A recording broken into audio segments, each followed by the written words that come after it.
Assalamualaikum warahmatullahi wabarakatuh. Alhamdulillah. Selalu kita memuji Tuhan kita Allah Subhanahu wa taala, zat yang paling layak untuk disembah, dipatuhi, ditunduki, dihormati, dicintai dan ditakuti. Karena memang la ilaha illallah, tidak ada Tuhan yang berhak disembah kecuali Allah. Dia yang telah menciptakan semua yang di langit, semua yang di bumi dan semua yang di kedalaman lautan, kelihatan atau tidak kelihatan oleh mata manusia. Dan dia zat yang maha mulia yang juga telah menggantungkan bertambahnya nikmat yang diberikan kepada kita dengan kalimat mulia pula, yaitu Alhamdulillah. Maka sangat wajar kalau kita sering mengucapkan kalimat yang mulia ini. Yang kedua, kita panjatkan salam hormat kita kepada manusia terbaik, pimpinan para nabi dan rasul dan penutup mereka, serta juga pemimpin anak Adam pada hari kiamat, manusia paling sempurna, pilihan sang pencipta, yaitu Nabi Muhammad SAW. Sebagaimana Allah sang pencipta telah memberikan salam kepadanya bersama dengan malaikatnya. Melanjutkan bahasan kita masih sama kitab Nawaqidul Iman, atau diterjemahkan ke bahasa Indonesia dengan hal-hal yang membatalkan keislaman. Dan sudah kita bahas poin keempat kemarin tentang masalah doa, dan kita sudah sebutkan juga panjang lebar tentang fadilah doa itu. Bagaimana waktu-waktu yang mustajabnya, semua yang berhubungan dengan doa sudah kita paparkan. Sekarang kita masuk ke pasal kelima. Hal-hal yang menyebabkan berdoa kepada selain Allah bisa membatalkan keimanan. Berdoa kepada selain Allah, kata penulis, termasuk yang membatalkan iman. Begitu juga istighatsah, isti'anah, isti'adzah. Tiga ini punya makna yang berbeda ya. Istighatsah itu minta agar diturunkan hujan. Sementara isti'anah meminta tolong secara umum. Dan isti'adzah meminta atau berlindung dari hal-hal yang buruk. Kata penulis, berdoa kepada selain Allah termasuk yang membatalkan iman. Begitu pula istighatsah, minta turun hujan. Makanya kita bilang ada salat istisqa ya. Kemudian isti'anah, meminta pertolongan secara global, sebagaimana kita baca dalam surah Al-Fatihah, iyyaka nasta'in. Kemudian isti'adzah, minta berlindung dari keburukan, terutama syaitan. Isti'adzah kita mengatakan a'udzubillahi minasyaitonir rajim. Dikatakan berdoa kepada selain Allah termasuk yang membatalkan iman. Begitu pula istighatsah, isti'anah, isti'adzah kepada selain Allah atau selainnya termasuk pembatal iman. Maka itu dilihat dari beberapa segi sebagai berikut.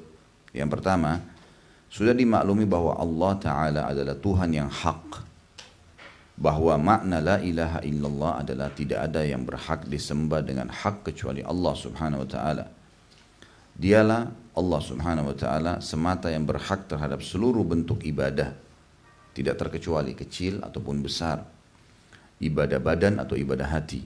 Dan doa adalah di antara ibadah yang paling agung, lagi paling mulia, dan Allah telah menamakannya ibadah, sebagaimana Allah menyebutkan dalam surah Al-Mu'min ayat 60. A'udzu billahi minasyaitonir rajim, wa qala rabbukum ud'uuni astajib lakum innal ladzina yastakbiruna an ibadati sayadkhuluna jahannama dakhirin. Dan Rabb kalian berfirman, berdoalah kepadaku, niscaya akan aku perkenankan bagi kalian. Sesungguhnya orang-orang yang menyombongkan diri dari menyembahku akan masuk neraka jahanam dalam keadaan hina dina. Kata para ulama tafsir, yang dimaksud dengan dan orang-orang yang menyombongkan diri dari ibadahku adalah berdoa kepadaku. Karena ini dikuatkan dengan hadis Bukhari di mana Nabi SAW mengatakan, ad-du'a huwal ibadah. Doa itu memang dasarnya adalah ibadah. Kemudian Allah Subhanahu wa taala juga berfirman tentang Ibrahim alaihissalam dalam surah Maryam 48 sampai 49, ayat 48 sampai 49. Wa'tazilukum wa ma tad'una min dunillahi wa ad'u rabbi asa alla akuna bidu'ai rabbi syaqiyya. Falamma a'tazalahum wa ma ya'buduna min dunillah, al-ayah sampai akhir ayatnya, saksi bahasan sampai di sini. Dan aku menjauhkan diri dari kalian, maksudnya kaumnya Nabi Ibrahim alaihissalam, dan dari apa yang kalian seru. Di sini seru sebenarnya doa, mohon ya. Dan apa yang kalian seru selain Allah? Karena pengikut Nabi Ibrahim alaihissalam banyak menyembah berhala. Dan aku akan berdoa kepada Robku. Kata-kata Rob berarti pencipta, pemilik, pengurus, pengawas, dan pemusnah. Mudah-mudahan aku tidak akan kecewa dengan berdoa kepada Robku. Maksudnya Allah tidak akan menolak doa-doaku. Maka ketika Ibrahim sudah menjauhkan diri dari mereka dan dari apa yang mereka sembah selain Allah, sampai sini saksi bahasan ayat. Tentu ada lanjutan ayatnya ya. Ya. Kemudian yang kita pegangi di sini dalam ayat saksi bahasan adalah wa ma tad'una min dunillah, yang kalian doa, munajatkan, mohon selain Allah. Wa ad'u rabbi, dan saya akan berdoa pada Tuhanku. Berarti Nabi Ibrahim alaihissalam dalam ayat ini kata ulama tafsir membedakan antara doa kepada Allah dan doa kepada selain Allah. Berarti mengalihkan doa kepada selain Allah, memohon-mohon ya sesuatu yang memang hak ilahi, seperti minta keturunan, minta disembuhkan penyakit ya. Minta dikeluarkan dari sebuah permasalahan, itu semua adalah hak ilah. Beda, tidak masuk dalam hal ini kalau kita minta tolong diambilin minuman misalnya, makanan, atau minta tolong kepada anak kita diantar. Ini beda, ini adalah ruang lingkup alam manusia. Tetapi yang ruang lingkup alam Tuhan alam semesta ini, itu yang tidak mungkin ada kekuatan manusia di situ. Seperti tadi hamil, sembuh penyakit, semua itu hanya manusia cuma tugasnya ikhtiar, tapi mereka tidak punya kekuatan apapun dalam masalah itu. Walaupun dia sudah berusaha meminum obat apapun, vitamin apapun, kalau Allah belum mau dia hamil, tidak bakal hamil. Walaupun dia menggunakan suntik KB yang paling bagus, kalau Allah mau dia hamil, dia akan hamil. Manusia cuma ikhtiar. Sama halnya dengan penyakit, dia hanya bisa berusaha berobat. Dokter pun hanya bisa menulis resep, semoga lekas sembuh. Tidak ada pasti sembuh, ikhtiar. Maka manusia ikhtiar ini hak kuasa Allah subhanahu wa ta'ala. Begitu pula pada saat seseorang minta berlindung dari hal-hal yang buruk. Manusia cuma ikhtiar. Kalau Allah tidak inginkan maka tidak akan terjadi perlindungan tersebut. Dari syaitan kah, dari orang-orang jahat kah, dan seterusnya. Kemudian selanjutnya, surah Al-Ahqaq ayat 5 dan ayat 6.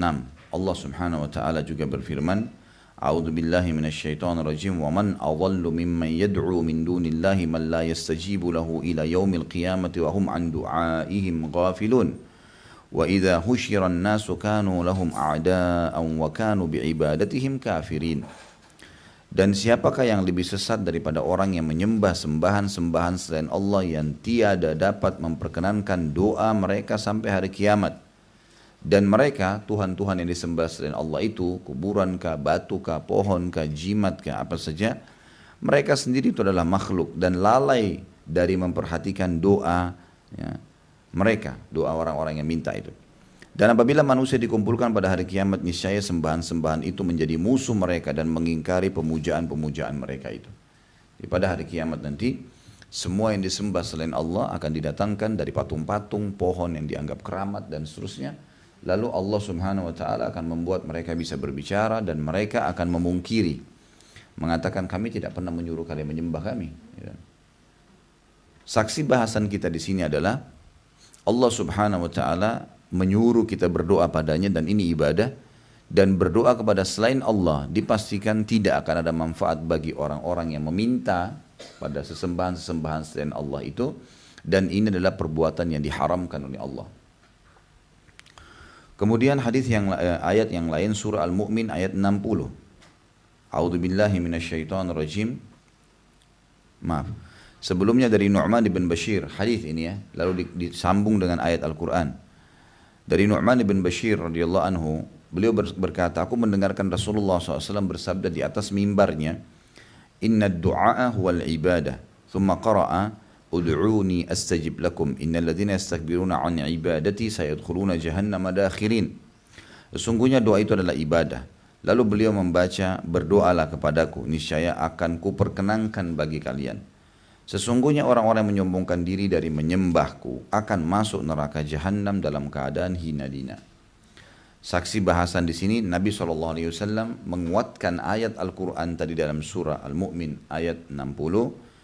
Mengatakan doa itu adalah ibadah. Ya, memang itu harus dilakukan kepada Allah Subhanahu wa taala. Lalu beliau membaca firman Allah, dan berdoalah kepadaku, kata Allah, niscaya aku akan perkenankan bagi kalian. Sesungguhnya orang-orang yang menyombongkan diri dari menyembahku, saya sudah bilang tadi terjemahan para ulama tafsir, menyembahku adalah berdoa kepadaku, mereka akan masuk ke dalam neraka jahanam dalam keadaan hina dina. Ya. Juga ada hadis yang lain, tidak disebutkan dalam buku kita ini, tapi riwayat Imam Tirmidzi dengan hadis hasan sahih. Kata Nabi SAW, man lam yad'ullah yaghdab alih. Siapa yang tidak berdoa sama Allah, justru Allah murka padanya.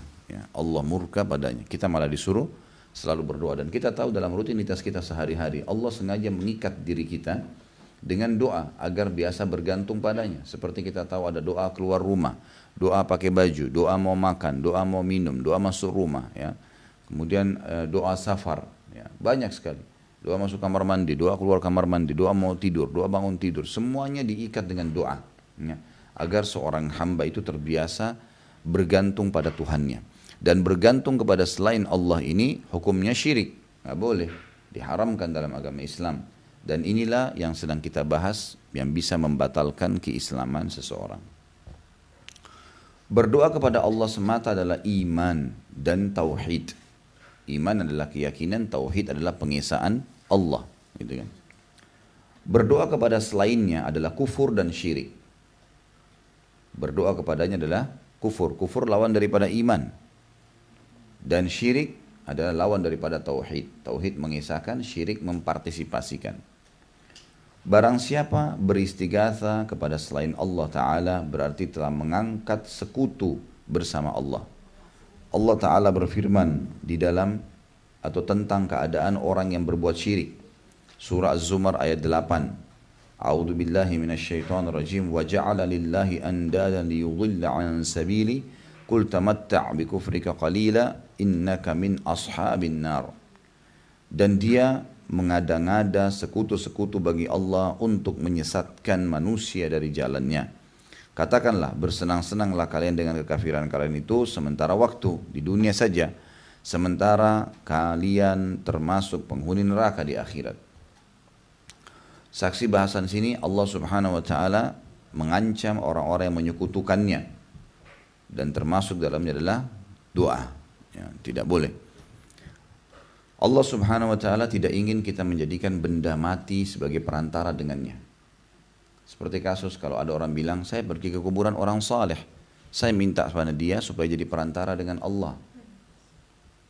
Imam Nawawi, ini sudah pernah saya bahasakan, Imam Nawawi adalah salah satu pentolan mazhab Syafi'iyah, dan di Indonesia banyak orang yang mengaku mazhab Syafi'i. Beliau menghardik dengan sangat tegas mengatakan, saya heran melihat orang-orang yang datang ke kuburan dengan keyakinan kuburan tersebut, ya, penuh dengan berkah karena kuburan Nabi atau kuburan, ya, orang-orang saleh. Lalu kemudian meminta-minta padanya, padahal yang di dalam kuburan adalah manusia seperti dia yang sudah jadi tulang belulang. Ya.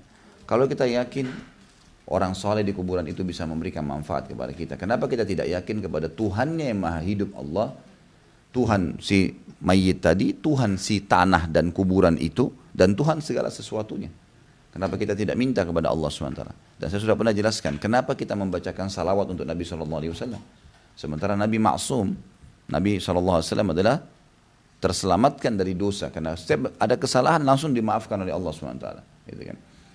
Kemudian juga, kenapa kita harus membacakan doa kepada orang-orang yang sudah meninggal dunia, walaupun itu orang saleh. Seperti sahabat, kita selalu mengatakan, Ridwanullahi alaihim masing-masing semuanya, atau radhiyallahu anhu kalau individu, gitu kan, atau radhiyallahu anhum kalau rame-rame misalnya. Kenapa kita mengatakan untuk orang-orang yang sudah meninggal dari orang tua kita atau dari guru-guru kita misalnya yang soleh, kita mengatakan rahimahumullah. Indonesia biasa mengatakan almarhum, ya. Kita tetap membacakan doa buat mereka karena memang orang mati butuh, secara alami butuh kepada orang yang hidup, bukan malah kita yang butuh kepada mereka, gitu kan. Kita tahu dalam Islam orang hidup lah yang bisa menghadiahkan tambahan pahala kepada orang mati. Bukan terbalik. Bukan terbalik. Orang mati tidak akan bisa memberikan manfaat. Ya semoga Allah berikan hidayah. Kadang-kadang ada orang-orang ini menjadi penyebab karena tidak peduli dengan akhirat. Sehingga dia menunggangi keadaan-keadaan yang ada untuk kebutuhan dunia. Kan itu. Jadi menjual air sembarangan di kuburan-kuburan atau mengajak orang untuk tawaf di kuburan tersebut, gitu kan. Atau mengambil tanahnya, dan seterusnya. Bayangkan kalau satu kuburan diambil tanahnya setiap hari oleh beberapa pengunjung. Bukankah tanah itu habis? Kalaupun dianggap berkah misalnya. Baik, sekarang dari mana tanah yang baru? Kok kuburannya utuh terus? Didatangkan lagi tanah oleh orang-orang itu. Kemudian tanah itu jadi transaksi jual beli. Bayar. Itu bukan kosong. Dan ini orang-orang yang tidak bertakwa kepada Allah Subhanahu Wa Taala, tidak takut. Untuk apa dia hidup dari biaya-biaya seperti itu dan dari seperti itu? Lebih mulia seseorang itu mengangkat batu dan bekerja menjadi tukang, atau mungkin menjual tempe atau nasi uduk, itu jauh lebih mulia daripada orang mengambil dari dana-dana yang menyesatkan manusia. Bagaimana caranya? Dan ini perbuatan syirik, ini dosa besar, nggak boleh sama sekali. Dikatakan oleh beliau penulis buku, Allah mengkafirkan karena pengangkatan terhadap sekutu dan mereka adalah tandingan-tandingan Allah dalam ibadah. Seperti tadi itu orang minta tolong, ya dianggap misalnya mereka tandingan. Baik, boleh nggak saya jadikan perantara kalau selain benda mati? Boleh. Kalau hidup boleh, manusia hidup misalnya. Ya. Ada guru kita soleh, kita minta tolong doain saya. Atau orang tua kita katakan doain saya. Atau mungkin sesama muslim. Kita tahu dianjurkan agar seorang muslim mendoakan saudaranya kalau ketemu pada saat saudaranya sakit. Seperti sabda Nabi SAW, kalau kalian menemukan saudara kalian sedang sakit, ucapkanlah syafaqallah. Semoga Allah sembuhkan kamu. Kalau perempuan syafaqillah. La ba's alaika. Semoga tidak jadi masalah buat kamu sakit ini. Kalau perempuan la ba's alaiki. Tahur ma'asyifa insyaallah. Semoga menjadi pembersihan dosa-dosamu dan diikuti dengan kesembuhan sekaligus dengan izin Allah. Memang kita disunnahkan gitu kan. Jadi kalau masih hidup silahkan, nggak masalah. Ya. Jadi dia bisa berdoa, tapi ini juga banyak orang lagi menunggangin nih. Ada orang mau baca doa kalau dibayar duit. Gitu. Doain tapi harus titipin amplop. Ini lain lagi nih gitu kan. Mestinya tidak boleh, jangan. Kecuali kalau emang dia sudah bertemu dengan seseorang, kemudian memang pas dia lihat ada keadaan-keadaan kayak misalnya dia lagi sakit orang itu, didoain lah. Kemudian pada saat dia mau pulang, keluarga si pasien ini mau nitipin buat dia sebagai tanda terima kasih transportnya, itu lain. Tapi kalau dia memang menjual jasa doa itu, nah ini tidak dibolehkan, gitu kan? Tidak dibolehkan. Ini ibadah kepada Allah Subhanahu Wa Taala. Siapapun yang berdoa kepada selain Allah, kuburan kata tadi saya bilang, pohon-pohon keramat lah atau apalah ya. Kadang-kadang subhanallah ada orang bicara dengan benda mati seperti kayu, ya mungkin jimatnya, mungkin dia bicara dengan patung yang seperti kita lihat orang-orang Nasrani misalnya, mereka memasang patungnya Isa di gereja lalu mereka bicara memanggil hai Tuhan sambil melihat patung itu. Gitu kan. Ini patung yang dia bicara, ini semua perbuatan syirik kepada Allah Subhanahu Wa Taala. Kata Nabi SAW, man mata wa huwa yad'u lillahi niddan dakhalan nar. Barang siapa yang mati sementara dia berdoa kepada sekutu selain Allah, niscaya dia akan masuk neraka.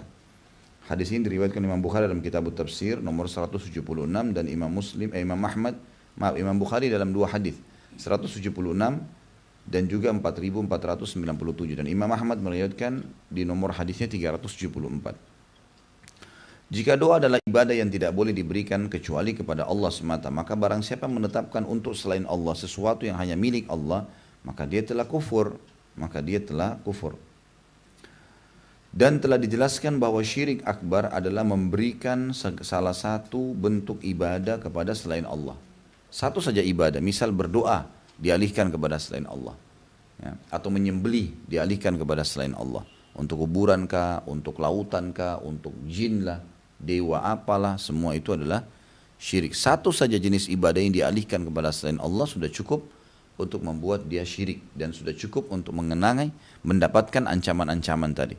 Ayat Al-Quran surah Az-Zumar ayat 8 dan juga hadis Nabi SAW dalam riwayat Bukhari tadi dan Imam Ahmad. Syekh Muhammad bin Abdul Wahab berkata, di antara bentuk ibadah adalah doa, sebagaimana orang-orang mukmin berdoa kepada Allah siang dan malam, dalam keadaan susah dan senang, dan tidak seorang pun ragu bahwa ini merupakan salah satu bentuk ibadah. Perhatikanlah, semoga Allah merahmatimu apa yang dilakukan oleh manusia di zaman ini, di mana mereka berdoa kepada selain Allah dalam keadaan susah dan senang. Orang ini ditimpa kesulitan di darat dan di laut, lalu dia beristighatsah kepada selain Allah. atau seperti disebutkan kepada Syekh Abdul Qadir atau Syamsan atau salah seorang nabi atau salah seorang wali agar dia melepaskannya dari kesulitan tersebut. Dikatakan kepada orang jahil ini, jika kamu mengetahui bahwa Tuhan adalah yang disembah dan kamu mengetahui bahwa doa itu termasuk ibadah, maka bagaimana kamu berdoa kepada makhluk yang mati dan kamu meninggalkan zat yang maha hidup, maha mengurusi makhluknya, yang selalu hadir, yang maha pengasih, maha penyayang, lagi maha kuasa. Dalam kitab At-Tauhid, ya, At-Tawdih an At-Tauhid Al-Khaliq, atau maaf, At-Tauhid, kitab At-Tawdih At-Tauhid Al-Khallaq, tertulis bahwa yang berdoa kepada selain Allah dalam perkara yang mana hanya Allah lah yang mampu atasnya, telah mengangkat makhluknya Allah sebagai sekutunya Allah dalam uluhiyah. Uluhiyah adalah penyembahan, ya, yang menuntut perasaan segan dan takut dan isti'adah, meminta perlindungan. Maka hal tersebut adalah kufur berdasarkan ijma' umat, karena hanya Allah yang berhak diibadahi secara zatiyah. Zatiyah, zat, ya. Dia adalah Tuhan yang disembah, yang diagungkan oleh hati dengan berharap kepada apa yang ada di sisinya, kembali kepadanya dalam keadaan sulit, dan selainnya adalah fakir dan diatur dengan penghambaan. Maka bagaimana ia patut dijadikan sebagai Tuhan yang diharapkan, ditakuti dan dimintai? Dan itu tadi waktu saya baca nama bukunya At-Tawdih, At-Tawdih At-Tauhid Al-Khallaq ini, karena ditulis di Indonesia kan dalam buku kita ini ya. Kalau ditulis dalam bahasa Arab mungkin saya bisa langsung bacakan tadi. Syekh Abdurrahman bin Hasan, ini ditulis di footnote nomor 3 tentunya. Dia adalah Abdurrahman bin Hasan bin Muhammad bin Abdul Wahhab, lahir di Ad-Dir'iyah tahun 1193, menjabat sebagai hakim. Setelah Ad-Dir'iyah jatuh, dia pindah ke Mesir dan belajar kepada ulama-ulamanya, kemudian pulang ke Najd, memiliki sejumlah karya tulis, wafat di Riyadh 1282. Menjelaskan bahwa meminta kepada orang mati adalah syirik. Meminta bantuan kepada orang mati dan orang yang tidak hadir adalah syirik akbar yang tidak diampuni oleh Allah. Karena meminta bantuan adalah ibadah, dan ibadah tidak boleh diberikan kepada selain Allah. Hal itu karena hasil meminta pertolongan adalah penyandaran diri yang merupakan makna tawakal, yang merupakan juga kekhususan ilahiyah, ketuhanan Allah, dan inti amal perbuatan hati. Sebagaimana pondasi ibadah adalah hati, lisan, dan anggota badan, sementara orang yang meminta bantuan tidak lain kecuali sebagai orang yang berdoa, orang yang berharap, orang yang takut, orang yang khusyuk, orang yang rendah hati, dan orang yang meminta pertolongan. Karena istimdad adalah meminta madad, dalam kurung bantuan. Dengan hati, lisan dan anggota badan pasti, dan perbuatan-perbuatan ini adalah macam-macam ibadah. Jika ia untuk Allah semata, maka hamba telah menuhankannya. Jika ia diberikan kepada selain Allah Ta'ala, maka dia telah menjadikan hamba dari selain Allah itu.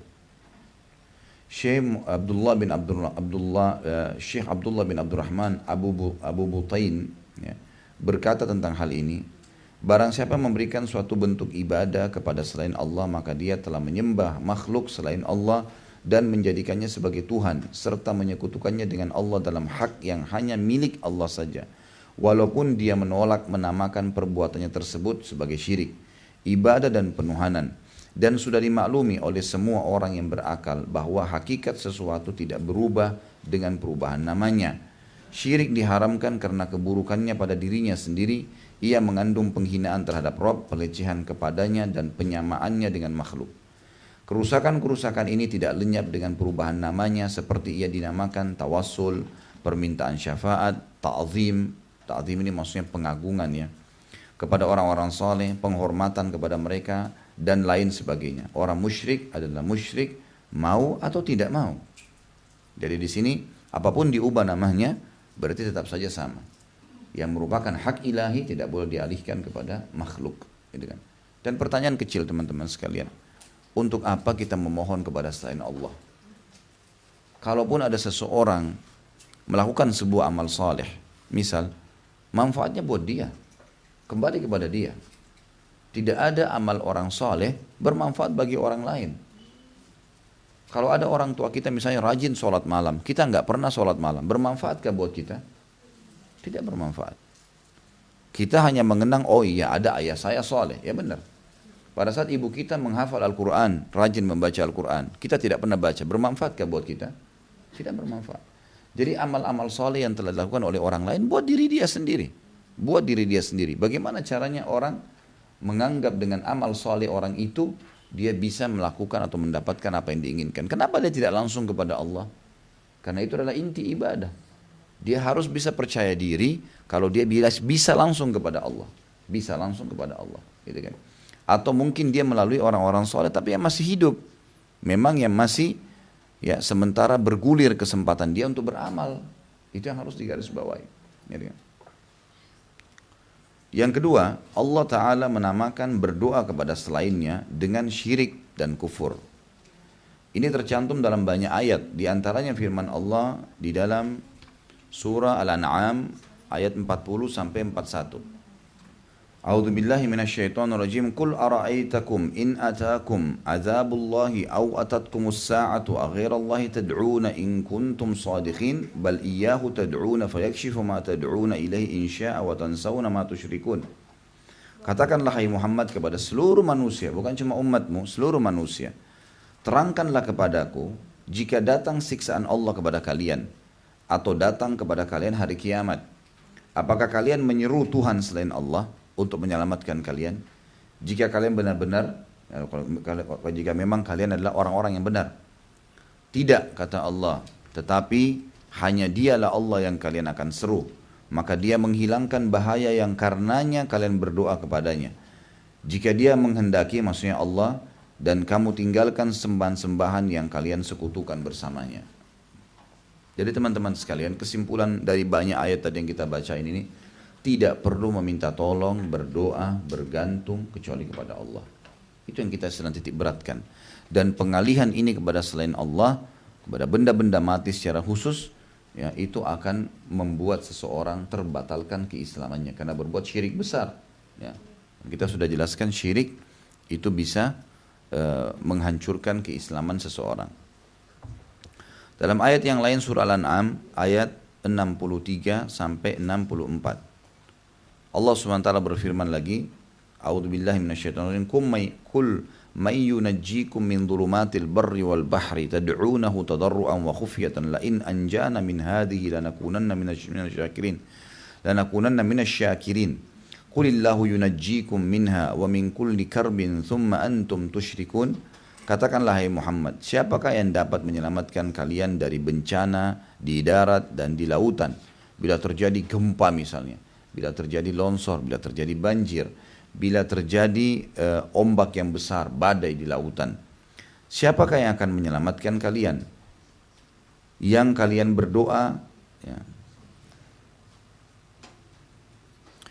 Katakan Muhammad, siapa yang dapat menyelamatkan kalian dari bencana di darat dan di lautan, yang kalian berdoa kepada Allah dengan rendah diri, dengan seru dan dengan suara yang lembut, dengan mengatakan sungguhnya jika Dia Allah menyelamatkan kami dari bencana ini, tentulah kami akan menjadi orang-orang yang bersyukur.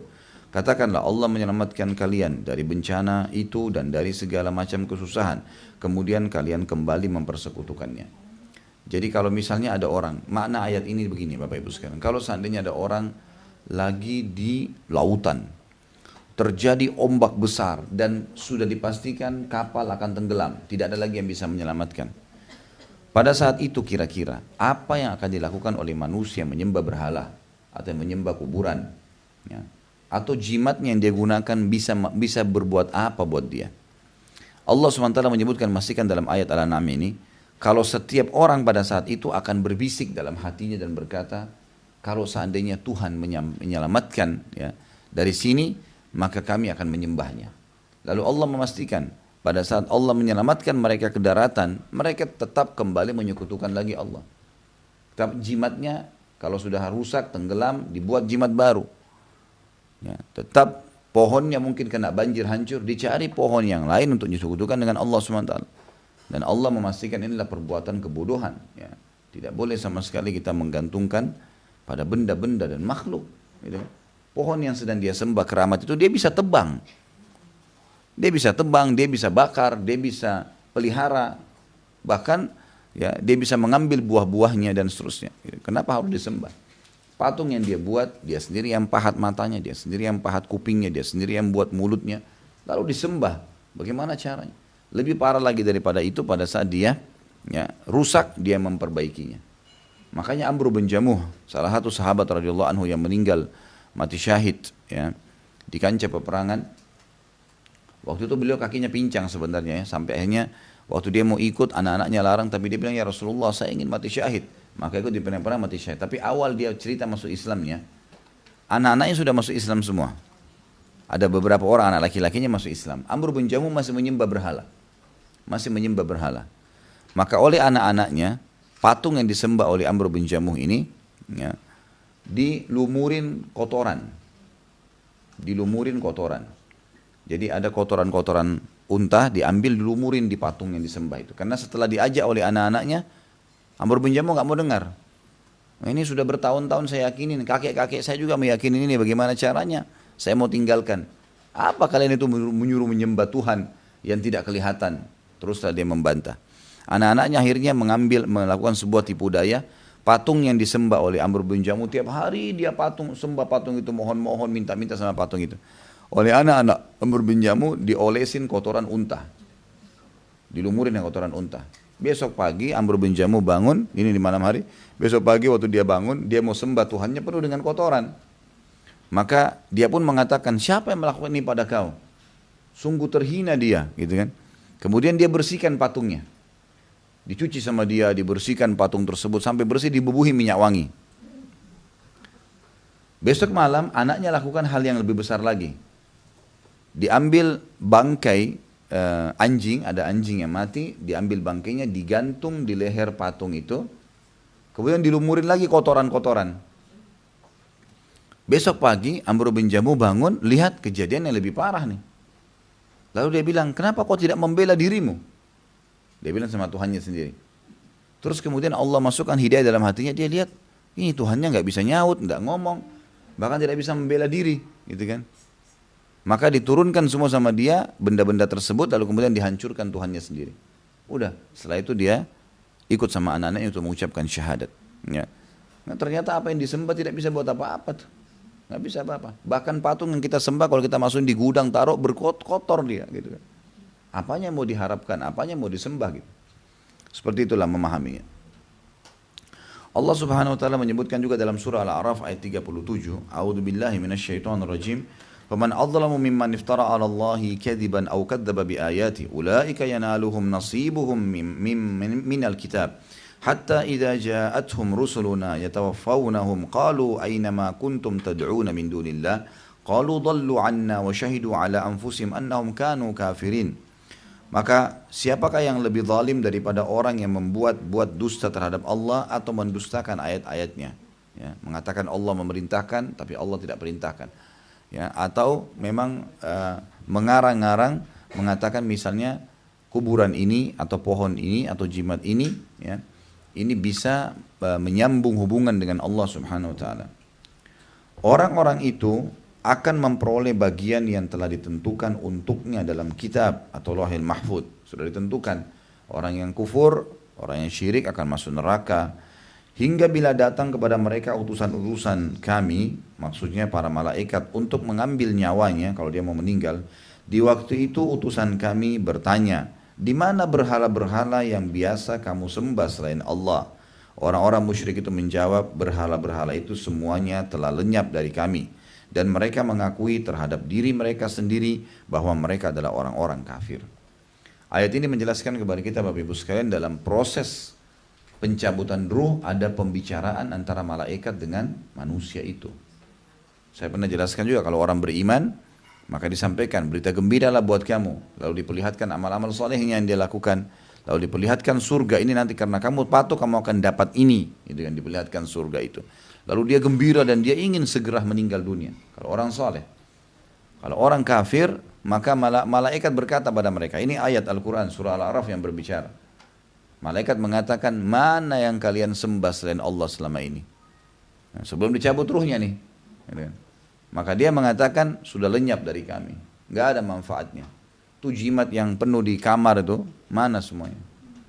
Buhul-buhul yang dikumpul, keris lah, apalah, ya, mantel lah, macam-macam, tulisan-tulisan, ukiran-ukiran. Semua itu buatan manusia. Dari mana mau dianggap sebagai Tuhan? Atau bahkan menjadi perantara dengan Tuhan Allah subhanahu wa ta'ala. Tidak bisa. Allah tidak butuh perantara benda-benda mati. Allah membuka dirinya untuk setiap hamba yang mau lebih mendekatkan diri kepadanya dengan berdoa, dengan bergantung, dengan berzikir, dengan membaca kitabnya, menjalankan kepatuhan-kepatuhan, atau merasa bersalah dari kesalahannya kemudian dia bertaubat dan dimaafkan. Untuk apa kita jadi mencari perantara lagi? Enggak perlu semuanya. Kemudian Allah Subhanahu wa taala juga berfirman dalam surah An-Nahl ayat 53 sampai 54. A'udzu billahi minasyaitonir rajim. Wa ma bikum min ni'matin faminallah. Thumma idza massakumud durru fa ilaihi taj'arun. Thumma idza kashafad durra 'ankum idza fariqum minkum bi rabbihim yusyrikun. Dan apa saja nikmat yang ada pada kalian, maka itu dari Allah datangnya. Dan bila kalian ditimpa oleh kemudaratan, cobaan, musibah, maka hanya kepadanya lah kalian bisa meminta pertolongan, maksudnya kepada Allah. Kemudian apabila dia, Allah, telah menghilangkan kemudaratan itu dari kalian, tiba-tiba sebagian dari kalian mempersekutukan Rabb-nya dengan yang lain. Allah SWT yang menghilangkan dari dia, kemudian dia masih melakukan perbuatan syirik. Surah Al-Ankabut ayat 65 sampai 66, Allah juga berfirman, A'udzu billahi minasyaitonir rajim. Fa idza rakibu fil fulki da'u Allah mukhlishina lahud-din falamma najjahum ilal barri idza hum yusyrikun liyakfuru bima atainahum. Al-ayat. Dan apabila mereka menaiki kapal, mereka berdoa kepada Allah dengan memurnikan ketaatan kepadanya. Maka tak kala Allah menyelamatkan mereka sampai ke darat, tiba-tiba mereka kembali mempersekutukan Allah, agar mereka mengingkari nikmat yang telah kami berikan kepada mereka nanti. Maksudnya adalah banyak orang-orang yang tadi saya kasih contoh di kapal, mereka terdesak. Subhanallah, walaupun yang sembah, apapun yang sembah selain Allah, kalau sudah kepepet, sudah terjadi banjir besar, sudah terjadi longsor, terjadi hal-hal yang menakutkan dia, secara fitrah akan keluar dari lisannya, Tuhan, selamatkan saya. Ya, kalau orang muslim tahu itu Allah. Ya. Atau mungkin ahli kitab, ya, mereka mengenal Allah SWT. Kalau yang tidak, maka mereka tetap akan mengatakan Tuhan selamatkan saya. Dalam kondisi kepepet seperti itu. Itu fitrah, itu alami.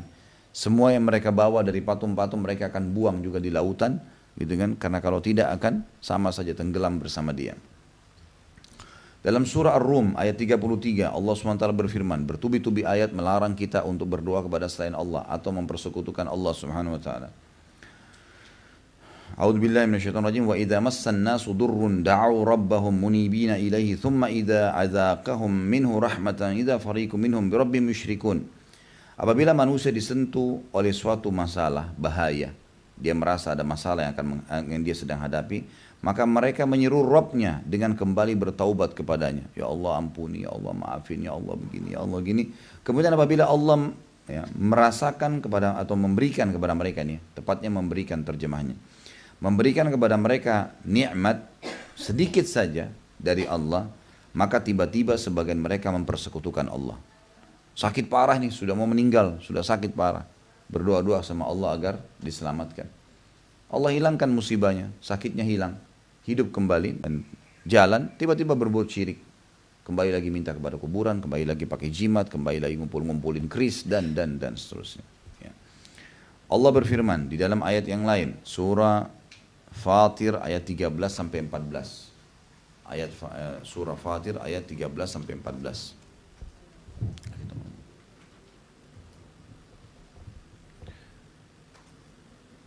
A'udzu billahi minasyaitonir rajim. Walladzina tad'una min dunihi ma yamlikuna min qitmir. In tad'uuhum la yasma'u du'aakum walau sami'u mastajabu lakum wa yawmal qiyamati yakfuruna bisyirkikum wa la yunabbi'uka mithlu khabir. Dan apabila yang kamu seru selain Allah itu tiada mempunyai apa-apa walaupun setipis kulit ari.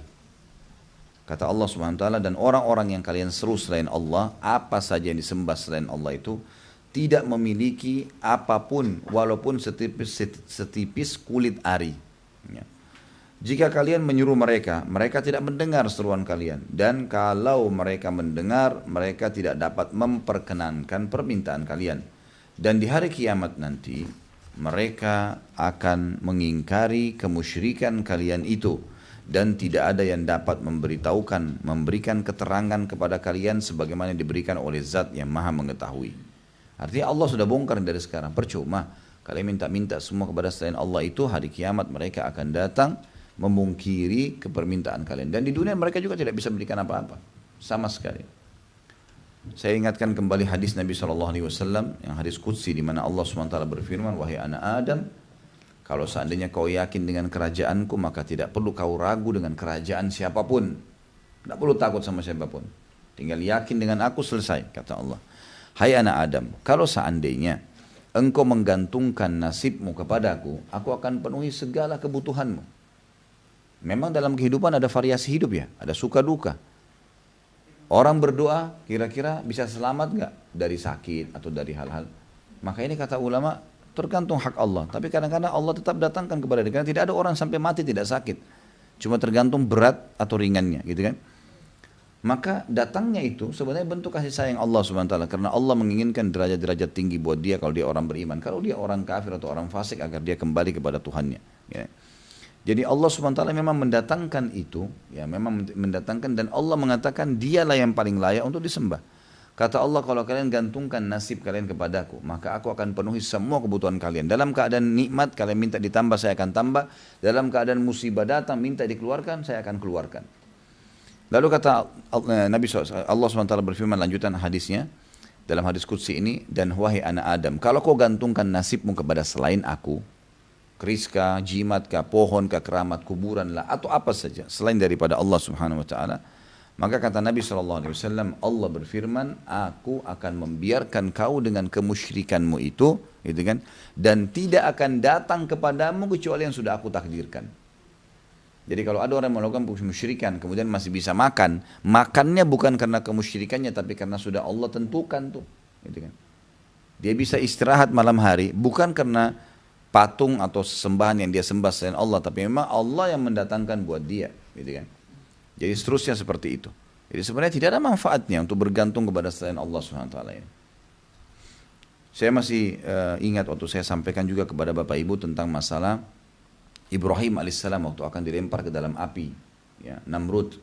Maka Jibril alaihissalam datang dan mengatakan, wahai Ibrahim, Allah mengutusku ya untuk memberikan kamu kesempatan. Kamu bisa minta tolong apa saja dengan aku. Minta aku bunuh Namrud, minta aku padamkan api, aku padamkan api. Lalu kata Ibrahim alaihissalam, kalau kepadamu Jibril saya tidak perlu. Tapi kalau kepada Allah saya akan minta. Jibril diutus oleh Allah ini. Saya akan minta langsung kepada Allah. Maka Allah Subhanahu wa taala memuji dalam Al-Qur'an, Ibrahim mengatakan, a'udzubillahi minasyaitonirrajim, inna Ibrahim kana ummah. Ibrahim itu satu orang tapi seperti satu umat. Luar biasa kekuatan keyakinannya kepada Allah Subhanahu wa taala. Sampai karena yakinnya sama Allah, Allah memang dengan doanya menjadikan api yang akan membakar dia itu tidak jadi membakarnya. Bayangkan saja ya, kita kadang-kadang subhanallah cuma musibah kecil saja sudah cukup membuat kita menghindar atau jauh dari Allah Subhanahu wa taala. Ini atau mungkin akan diganggu, mungkin akan sudah cukup untuk membuat orang itu meninggalkan agama Allah. Ibrahim alaihissalam akan dibakar, bayangkan api yang sangat besar akan membakar dia, tidak goyah, dan dia sangat yakin dengan Tuhannya. Akhirnya Allah Subhanahu wa taala membuktikan kemahabesarannya. Yang ketiga, menghadap dan berdoa kepada makhluk berarti menyamakan makhluk yang lemah lagi tidak mampu dengan pencipta yang maha kuat lagi kuasa. Karena doa adalah hak murni Allah semata, tidak ada sekutu baginya. Jadi kita masih membahas poin berdoa kepada selain Allah membatalkan keislaman. Dan beliau merincikan poin-poinnya ini untuk menyadarkan orang-orang yang masih menyuruh kepada selain Allah agar berhenti. Ya, agar berhenti, karena itu bisa membatalkan keislamannya. Beliau mengatakan, barang siapa berdoa kepada selain Allah berarti telah merendahkan Allah Azza wa Jalla dan terjerembab ke dalam kezaliman terburuk dan terbesar sebagaimana firman Allah Subhanahu wa taala di dalam surah Luqman ayat 13. A'udzubillahi minasyaitonirrajim. Innasyirka la dzulmun 'adzim. Sesungguhnya mempersekutukan Allah adalah benar-benar kezaliman yang sangat besar. Di samping itu, orang yang meminta kepada makhluk sesuatu yang tidak ada yang mampu melakukannya kecuali Allah, sesuatu yang tidak mungkin makhluk mampu melakukan dan itu hanya haknya Allah, adalah sejenis dengan orang-orang musyrik Arab yang berdoa kepada malaikat-malaikat, nabi-nabi dan berhala-berhala, dan sejenis dengan doa orang-orang Nasrani kepada Al-Masih, Nabi Isa AS dan ibunya Maryam AS. Ibnu Qayyim menjelaskan hakikat keserupaan ini. Dia berkata, hakikat syirik adalah tasyabuh atau menyerupahkan ya. Tasyabuh dengan Khalik, menyerupahkan dengan Sang Pencipta dan menyamakan makhluk dengannya, dengan Sang Pencipta. Inilah penyamaan sebenarnya, bukan penetapan terhadap sifat-sifat kesempurnaan yang dengannya Allah menyifati dirinya dan dengannya Rasulnya Muhammad SAW menyifatinya. Ini adalah kebalikan dengan orang-orang yang Allah membalik hati mereka, membutakan mata hatinya, memutarnya kepada kesesatan karena dia mengaburkan masalah. Hingga tauhid dijadikannya sebagai tashbih sebagai ta'zim dan ketaatan. Tashbih itu menyerupakan, ta'zim mengagungkan, sehingga mereka menyerupakan tadi makhluk. Misalnya, oh berarti Allah ini nggak bisa dihubungin langsung, harus melalui orang ini nih. Berarti orang ini sementara sedang disamakan dengan Allah. Itu bahasa beliau, itu kan Ibnu Qayyim mengatakan. Ini berarti perbuatan syirik nih. Menganggap orang soleh ini punya peran ya, yang sama dengan Allah, atau minimal tanpa dia doa tidak diterima gitu. Berarti apa yang Allah selama ini sampaikan kita disuruh berhubungan langsung itu tidak benar, kesannya begitu. Orang ini punya power, ini sebenarnya tidak bisa. Masih ingat pada saat juga saya sampaikan pertemuan yang lalu hadis Bukhari, waktu Nabi SAW tiba di subuh hari dan hujan lebat nih dari semalam di Madinah pada saat itu. Kemudian kata Nabi SAW, Allah telah berfirman kepadaku bahwasanya pada pagi ini ada hamba-hambaku yang beriman padaku dan ada hamba-hambaku yang kufur kepadaku. Orang-orang yang beriman kepadaku adalah yang berkata, kami telah mendapatkan hujan semalam dari Allah. Dan orang yang kufur kepadaku yang mengatakan kami mendapatkan hujan ini karena bintang tertentu. Karena bintang ini, bintang itu, bintang ini terjadi, maka terjadilah hujan ini. Jadi di sini sederhana sekali sebenarnya, tapi karena niatnya dia menganggap ada campur tangan hujan dengan bintang, maka itu sudah syirik. Ya. Nggak boleh sama sekali. Allah lah yang telah menurunkan hujan. Allah menciptakan awan dan awan cuma menjalankan tugasnya. Tidak lebih daripada itu. Nggak lebih daripada itu. Semua itu adalah makhluk. Maka ini inti daripada tauhid, pengesaan Allah SWT. Dan semua dakwah nabi-nabi begitu. Sehingga manusia tidak perlu bergantung apapun kecuali kepada Tuhannya Allah Subhanahu wa taala. Dikatakan oleh beliau di sini, hingga tauhid dijadikan sebagai tashbih sebagai ta'zim, ya. Jadi menyerupakan makhluk dengan Allah. Kemudian penyerupaan itu akhirnya memunculkan keagungan terhadap makhluk itu. Ya. Tashbih sebagai ta'zim dan akhirnya menjadi ketaatan. Orang musyrik menyamakan makhluk dengan pencipta dengan perkara-perkara yang merupakan ciri khas ilahiyah, ciri khasnya Tuhan. Karena di antara ciri khas ilahiyah adalah memonopoli kepemilikan terhadap mudarat, manfaat, memberi dan menolak. Hal tersebut mengharuskan menggantungkan doa, rasa takut, harapan dan tawakal, berpasrah hanya kepadanya semata, maksudnya kepada Allah. Maka barang siapa menggantungkan itu kepada makhluk, berarti dia telah menyamakan dengan Sang Pencipta. Masih kata Ibnu Qayyim juga, di antara ciri khas ilahiyah adalah kesempurnaan mutlak dalam segala segi tanpa ada kekurangan dari segi apapun. Hal ini menuntut memberikan seluruh ibadah hanya kepada Allah semata. Ta'zim atau pengagungan, takut, doa, harapan, tawakal, dan isti'anah. Isti'anah berarti minta tolong. Semua itu secara akal, syara' itu secara hukum syariat, dan fitrah, sesuatu yang ada dalam jiwa manusia, wajib diberikan hanya kepada Allah semata dan haram diberikan kepada selain Allah. Barang siapa menjadikan sesuatu dari itu untuk selainnya, berarti dia telah menyamakan yang lain itu dengan zat yang tidak memiliki tandingan, tidak memiliki saingan, dan itu adalah penyamaan paling buruk dan terbatil karena keburukannya yang sangat mengandung puncak kezaliman, dan Allah Subhanahu wa taala mengabarkan kepada hamba-hambanya bahwa Dia tidak mengampuni syirik, menyekutukan Allah, menyamakan Allah dengan makhluk. Padahal Dia Allah telah menetapkan rahmat atas dirinya. Padahal Allah Subhanahu wa taala mengatakan dalam sebuah hadis qudsi, wa rahmati ghalabat ghadabi, dan kasih sayangku mengalahkan murkahku. Tetapi khusus masalah syirik ini Allah Subhanahu wa taala tidak memaafkannya, karena Allah tidak ingin disaingi. Itu hak mutlak ilahi, nggak boleh sama sekali. Apapun musibah yang seberat apapun yang sedang kita hadapi, kembalikan kepada Allah. Tidak ada jalan lain kecuali kepada Allah. Manusia yang kita tiap hari datang curhat dengan dia, itu hanya kita buat dia makin pusing. Dia akhirnya juga akan sumpek dan mengatakan, saya sudah tidak punya lagi kata-kata, saya tidak tahu harus bilang apa lagi. Ujung-ujungnya juga kalau dia beriman, dia akan mengatakan, saya berdoa semoga Allah menyelesaikan masalah kamu. Nah, kembali kepada Allah akhirnya, gitu kan? Kalau begitu, kenapa kita nggak pintas saja? Kenapa harus melalui orang? Kenapa nggak langsung kepada Sang Pencipta yang menciptakan kita, yang menciptakan masalah kita sedang kita hadapi, penyakit misalnya, dan yang menciptakan jalan keluarnya, kesembuhannya. Kita sedang mendapatkan nikmat, yang menciptakan kita Allah, yang menciptakan nikmat itu Allah, yang bisa mempertahankan dan menambahnya Allah. Lalu untuk apa kita mohon-mohon kepada selain Allah? Tidak ada manfaatnya sama sekali. Ibnu Qayyim menyebutkan orang-orang yang menyerupakan Allah dengan makhluk dengan mengatakan ahli tashbih. Tashbih ini, ahli ini maksudnya para orang-orang. Tashbih yang menyerupakan Allah dengan makhluk adalah orang-orang yang menyamakan makhluk dengan Khalik dalam ibadah, ta'zim, pengagungan, ketundukan, sujud, istighatsah kepadanya atau meminta hujan.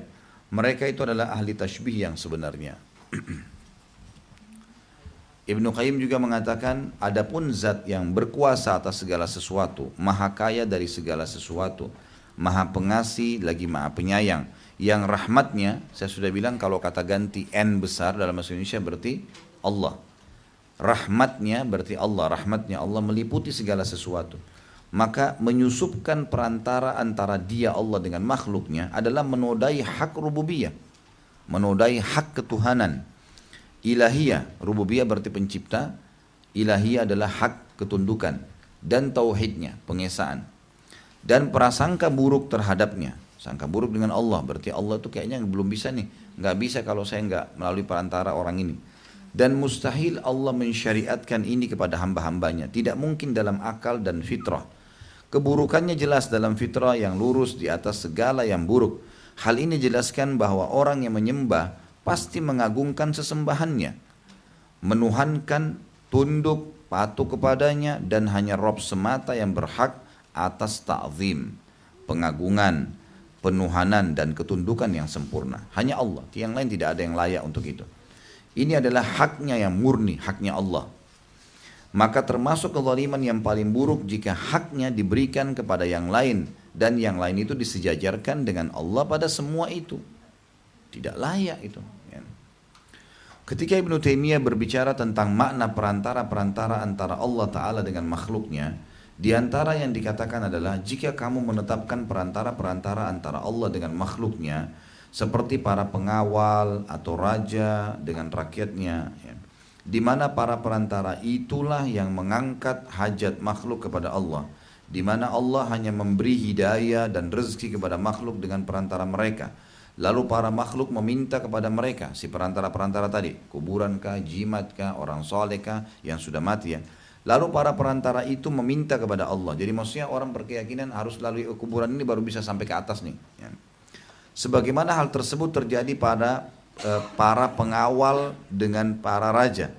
Para pengawal tersebut meminta hajat rakyat kepada sang raja, karena kedekatan mereka kepada para raja, sementara raja meminta kepada para perantara karena meminta langsung kepada rajanya dianggap kurang ajar, atau karena meminta melalui para perantara lebih bermanfaat bagi mereka daripada mereka meminta langsung kepada raja, karena para perantara itu lebih dekat kepada para raja daripada peminta hajat. Maka barang siapa yang menetapkan perantara yang seperti ini, berarti dia telah kafir dan musyrik. Harus dituntut bertaubat. Jika dia bertaubat maka itulah yang wajib. Jika tidak maka hukumnya harus dibunuh. Mereka itu adalah orang-orang yang menyamakan Allah dengan makhluk, menyamakan makhluk dengan Allah dan menjadikannya sekutu-sekutu bagi Allah. Maksudnya gini, kalau kita mau menarik rasionalnya, setiap orang mau minta tolong pada raja, pada presiden, pada pimpinan perusahaan, misal ini ya, maka di alam manusia bisa saja orang mengatakan, oh saya kalau langsung ke pimpinan perusahaan, saya kalau langsung ke raja, ke presiden mungkin tidak diterima nih di alam manusia. Jadi caranya saya harus melalui sekretarisnya, melalui orang-orang dekat dengan dia, baru mungkin dia terima. Dan nanti kalaupun dia terima, dia juga tidak langsung ke saya. Dia akan melalui orang-orang dekatnya tadi untuk menjawab saya. Di alam manusia itu oke-oke saja. Memang betul. Tapi kalau ada orang menarik ini dijadikan contoh rasional kepada Allah, berarti dia telah berbuat syirik. Dia anggap Allah sama dengan raja-raja manusia yang tidak bisa dihubungin langsung, atau tidak layak, atau memang tidak akan mendengarkan apa yang disampaikan. Kalau begitu, berarti orang-orang yang susah di pinggir jalan tidak bisa berhubungan dengan Allah langsung. Atau mungkin orang yang belum pernah sholat, kemudian dia mau taubat kepada Allah. Berarti dia tidak layak untuk menyampaikan taubatnya langsung kepada Allah. Dia harus cari orang soleh untuk memohon ampun buat dia. Gitu kan? Padahal itu di dalam Islam tidak seperti itu. Dia boleh langsung. Kalau orang hidup tadi saya bilang boleh jadi perantara. Tapi yang parah ini adalah orang datang ke kuburan. Saya mau tobat, wahai wali. Saya mau tobat, wahai fulan. Gitu kan? Dan mintalah kepada Allah. Minta kepada benda-benda mati tadi. Ini semua lebih parah lagi. Sedangkan orang hidup saja Allah minta untuk kita langsung. Lebih afdal kita mengangkat tangan ke langit mengatakan ya Allah terima, ya Allah maafkan, daripada kita datang kok seseorang mengatakan doain saya. Tetap lebih afdal kita minta langsung. Gitu kan? Kecuali posisi ini terjadi pada orang-orang yang memang agama agungkan seperti Nabi Muhammad SAW, atau memang orang-orang yang kita anggap benar-benar luar biasa ibadahnya, solehnya seperti para sahabat misalnya. Karena beberapa sahabat datang kepada Nabi SAW, gitu kan. Tapi kebanyakan mereka juga menjalankan doa dan tidak disalahkan oleh Nabi SAW tentang masalah perilaku-perilaku seperti ini. Ibnu Taimiyah berkata di tempat lain, barang siapa menetapkan perantara antara Allah dengan hambanya, seperti perantara para raja dengan rakyat, maka dia musyrik. Justru inilah agama orang-orang musyrik, para penyembah berhala. Mereka berkata, ini adalah patung-patung para nabi dan orang-orang saleh. Ini adalah perantara untuk mendekatkan diri kepada Allah. Ini adalah syirik yang diingkari oleh Allah atas orang-orang Nasrani. Jadi Allah mencap orang-orang Mekah musyrik hanya karena itu. Mereka buat patung, mereka tahu ada Tuhan namanya Allah, tapi melalui perantara patung ini. Patung, kuburan dan seterusnya sama saja. Benda mati udah. Ibnu Taimiyah juga berkata, mengherankan orang yang berakal sehat meminta hidup kepada orang mati, beristighatsah kepadanya, dan tidak beristighatsah kepada zat yang maha hidup yang tidak akan pernah mati. Salah seorang dari mereka berkata, jika kamu mempunyai hajat kepada seorang raja, maka bertawassullah kepadanya melalui kaki tangannya. Begitu pula kita bertawassul kepada Allah dengan perantara para syekh. Ini adalah ucapan ahli syirik dan kesesatan. Karena raja tidak mengetahui hajat-hajat rakyatnya. Dia tidak mampu menunaikannya sendiri. Dia tidak menginginkan itu kecuali karena ada udang di balik batu yang ingin ditangkapnya. Sementara Allah lebih mengetahui segala sesuatu, mengetahui rahasia dan yang lebih samar. Dia maha kuasa atas segala sesuatu, segala sebab adalah dari dan kepadanya. Jadi kalau manusia wajar, sampaikan melalui perantaranya, dia sampaikan ke raja. Karena mungkin rakyatnya menganggap susah kalau ketemu raja langsung. Mungkin, ngomong langsung nggak bisa. Mungkin ini orang lebih dekat dengan si raja. Mungkin ya, akan lebih mudah diterima, gitu kan. Dan di sini ada pemahaman juga, muncul pemahaman lain, kalau si raja sebenarnya dengan cara seperti ini, dia tidak tahu siapa itu yang minta. Dia tidak ngerti siapa itu yang minta. Dia cuma tahu, oh ini ada permohonan kertas masuk, minta dibantu dilunasin utangnya. Siapa namanya? Pak Fulan. Baik. ACC aja, di ACC dikasih. Tapi di sini kan konsepnya, berarti si raja tidak tahu siapa itu yang minta. Dia kasih ke orang lain ini, misalnya sekretarisnya, bantu aja deh, udah saya tidak perlu tahu orangnya, misal gitu. Dan memang dia tidak tahu orang itu, dia tidak tahu secara fisik, dia tidak tahu apa hajatnya, mungkin kehidupannya semua, cuma yang ditulis saja. Kalau orang mengatakan Allah itu harusnya seperti tadi manusia, menjadikan benda-benda mati ini kayak kuburannya wali lah, nabi lah atau syekh lah, Ini dijadikan perantara dengan Allah karena kesolehan mereka, karena kedekatan mereka dengan Allah. Berarti dia menganggap Allah itu sama dengan raja manusia tadi, tidak tahu apa-apa. Hanya melalui orang itulah menyampaikan hajatnya. Ini pemahaman kesyirikan nih, bahaya sekali. Kita menyamakan Allah dengan si raja manusia tadi yang tidak bisa apa-apa. Allah sebelum kita minta sudah tahu siapa kita, sudah dia yang ciptakan, dia tahu masalah kita, dan dia tahu dia perlu terima atau tidak. Beda sekali antara sifat Allah dengan makhluk, gitu kan? Jadi berbahaya sekali itu. Banyak orang salah faham, dia cari rasionalnya di alam manusia dia, padahal Allah sudah turunkan syariat, sudah jelas. Nggak boleh menjadikan perantara benda-benda mati. Ibnu Taimiyah menyebutkan bahwa berdoa kepada selain Allah adalah satu jenis dengan perbuatan orang-orang kafir. Dia berkata, adapun orang yang datang ke kubur Nabi atau orang soleh atau yang diyakini bahwa ia adalah kuburan Nabi atau kubur orang-orang soleh, padahal tidak demikian, dia meminta hajatnya seperti dia meminta sembuh dari penyakit atau agar hewannya sembuh atau melunasi utangnya atau membalas dendam kepada musuhnya atau menyelamatkan diri, keluarga dan hewannya dan hal-hal seperti itu di mana yang mampu hanyalah Allah Ta'ala semata, maka itu adalah syirik yang jelas. Pelakunya harus dituntut bertaubat. Jika dia bertaubat maka itulah yang semestinya, dan jika tidak maka hukumnya qisas, ya. Tidak boleh, ini perbuatan syirik, dosa. Dan dosa ini syirik adalah induk dosa besar, ya. Induk dosa besar. Ya, kata ulama kalau membunuh saja itu hukumnya dibunuh, bagaimana dengan syirik yang lebih besar daripada dosa bunuh?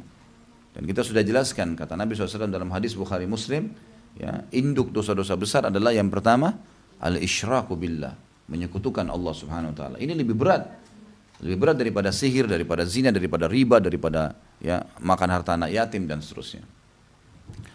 Jika dia berkata, aku meminta kepadanya karena dia lebih dekat kepada Allah daripada diriku, agar dia memberiku syafaat dalam perkara-perkara ini, karena aku bertawassul dengannya kepada Allah, sebagaimana orang bertawassul kepada raja dengan kaki tangannya dan pembantunya.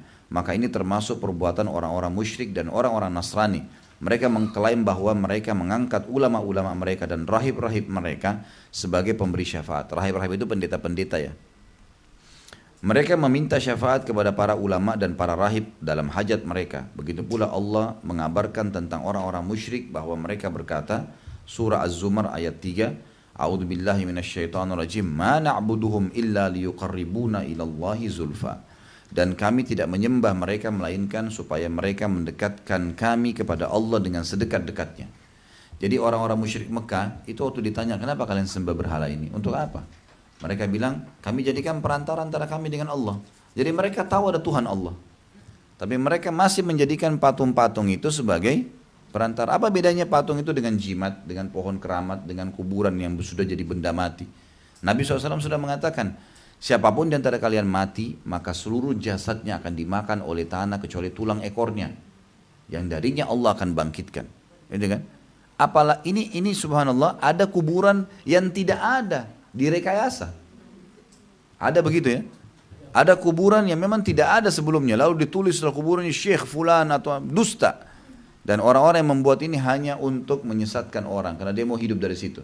Subhanallah, berapa piring dia beli makanan dari uang haram itu? Berapa banyak, berapa luas tanah yang dia bisa beli, gitu kan? Dan berapa berat hukuman Allah yang datang karena perbuatan itu. Karena orang ini kalau kita bahasakan tanda kutip, ini seperti dosa jariah ini. Ada pahala, ada amal jariah, ini dosa jariah ini karena orang berbuat syirik terus tuh. Selama ada perbuatan yang dia lakukan itu bisa. Saya pernah datang ke sebuah tempat, itu saya lihat sendiri dengan mata kepala, itu kuburan itu dibuat, tidak ada kuburan di situ. Kalau kita tanya orangnya, tidak ada kuburan ini, tapi dibuat, dipasang kelambu, ditulislah nama-nama yang macam-macam. Ini kuburannya si Syekh Fulan, kalau mau mau diterima doanya silakan sampaikan. Tinggal menitipkan amanah, ada kotak. Amanah maksudnya tipin duit. Ya. Ini semua ya orang-orang yang luar biasa bodohnya gitu ya. Kemudian juga ada orang yang kuburan orang ini masih kontroversial. Ini orang soleh atau tidak? Orang belum tahu nih, cuman dia agung-agungkan. Ada orang yang jelas dalam hidupnya fasik, rusak. Dianggap kuburan soleh. Pasang lampu, ambil tanahnya, baca-baca di situ, macam-macam yang dilakukan. Padahal Rasulullah SAW sudah ajarkan buat kita, ini anda ini muslim atau bukan? Orang muslim itu harus ikuti kiainya Nabi Muhammad SAW. Ya kan? Pernah nggak ada riwayat yang menjelaskan Nabi SAW datang ke kuburan Baqi? Atau gini deh, pernah nggak ada riwayat satu saja di mana Nabi SAW suruh mencari kuburan para nabi-nabi? Tidak pernah ada satu riwayat pun Nabi mengatakan cari kuburannya Nabi Musa dan datang sana minta-minta, taruh air. Nabi Syuaib, Nabi Hud. Bahkan ulama sepakat mengatakan tidak ada kuburan nabi-nabi yang ketahuan tempatnya pasti kecuali kuburan Nabi Muhammad SAW. Sampai ada sebuah riwayat yang menjelaskan waktu sahabat mengatakan, ya Rasulullah, di mana kuburan Musa alaihissalam? Kata Nabi SAW, di sebuah gunung di Palestina, dan ukurannya, kuburannya itu ukuran lemparan batu, hanya itu. Gunung itu di mana? Lemparan batu ini sejauh apa? Nabi SAW tidak sampaikan. Karena Nabi tidak menyuruh kita datangin kuburan-kuburan itu. Itu kuburan nabi-nabi loh ya. Enggak pernah. Semua kuburan nabi-nabi sekarang yang ada, terutama kalau misalnya Bapak Ibu lagi ambil paket umrah plus Aqsa, itu banyak sekali tuh. Ini Sulaiman, ini Yunus, ini Ayub, ini fulan, ini fulan, ini fulan kuburan. Kalau kita tanya, ya, kalau Bapak Ibu satu waktu pergi pun, misal ya, terus tanya tuh penjaganya, ini kuburannya benar. Saya tanya sendiri, semuanya bilang enggak. Ini cuma makam, cuman simbolik. Simbolik. Berarti memang tidak ada tuh, dibuat-buat, subhanallah. Sedangkan kalau ada saja tidak boleh, apalagi ini dibuat-buat. Kuburan Nabi Muhammad SAW manusia yang terbaik. Setelah beliau meninggal, itu kan, semua sahabat hanya memberikan salam pada beliau, membacakan salawat dan pergi. Tidak pernah ada sahabat ngambil tanahnya. Gak pernah ada sahabat taruh air di kuburan Nabi SAW kemudian diambil minum dianggap berkah. Gak pernah. Karena mereka sudah tahu ajaran baginda Nabi SAW memang seperti itu, tidak boleh gitu kan. Maka ini contohnya, kalau kuburan Nabi-Nabi saja nggak boleh. Kuburan para syuhada Badr, siapa yang tidak kenal syuhada Badr? Sampai Nabi SAW memuji mereka, perang pertama di Islam yang dianggap luar biasa, sampai yang pernah hadir itu boleh mengerjakan apa saja, dimaafkan sama Allah. Khusus orang yang hadir di Badr. Nggak pernah tuh Nabi SAW bilang, pergilah ke Badr, tawaflah di kuburannya, minta-mintalah, taruh air lah, ambil tanahnya lah. Tidak pernah, terangilah, tidak pernah Nabi SAW. Ada kuburan Baqi, Baqi siapa yang tidak kenal? Istri-istri Nabi di situ, ya, para sahabat yang mulia yang dijamin masuk surga, banyak kuburan orang-orang saleh. Tidak pernah tuh, ya, tidak pernah Nabi SAW perintahkan, tidak pernah sahabat kerjakan, tidak pernah tabi'in kerjakan. Hanya datang orang-orang sebagian yang tidak bertanggung jawab, tidak faham agama, kemudian datang lalu memulai kemusyrikan nih. Mulai ngambil tanah dari mana? Tanah kuburan nih, berkah. Mana tanah berkah kuburan dari mana? Apa bedanya tanah itu dengan tanah di belakang pot dia? Sama saja tanah, gitu kan? Ini jangan terlalu berlebihan. Syariat sudah sempurna. Lakukan saja yang ada perintahnya, tinggalkan yang tidak dicontohkan dan yang dilarang. Kita meninggal masuk surga, gitu kan? Sudah selesai. Dan subhanallah, ibadah yang ada perintahnya akan membawa kepada ketentraman jiwa. Jadi harus difahamin masalah ini. Yang terakhir Bapak Ibu sekalian, ya, di poin keempat, ya, maksudnya di sini poin keempat dari tadi yang kita pelajari pasal ke-5. Ya. Para ulama telah berijma bahwa barang siapa berdoa kepada selain Allah atau beristighatsah kepadanya dalam perkara di mana yang mampu hanyalah Allah Ta'ala, maka dia kafir dan keluar dari agama Islam. Ibnu Taimiyah berkata, barang siapa menjadikan para malaikat dan para nabi sebagai perantara, di mana dia berdoa kepada mereka, bertawakal kepada mereka, meminta mereka mewujudkan manfaat, menolak mudarat seperti meminta ampunan dosa-dosa, petunjuk kepada hati, kemudahan dari kesulitan, kecukupan dari kemiskinan, maka mereka kafir berdasarkan ijma kaum muslimin. Gitu ya. Jadi nggak boleh. Kalau ada yang bilang lagi, misal kalau ada orang iseng lagi mengatakan Nabi Muhammad SAW sendiri menjadikan Jibril sebagai perantara, itu Nabi. Dan Nabi ini memang waktu itu masih hidup, Jibril memang hidup. Dan Jibril alaihissalam memang Allah yang utus dia untuk mengantarkan wahyu, bukan kita. Karena ini banyak sekarang ya, banyak sekali orang sekarang mengatakan dia juga bertemu Jibril. Dia juga bertemu dengan malaikat ini, malaikat itu, ruhnya Nabi ini, ruhnya Nabi itu. Ini semua khurafat, dikarang-karang.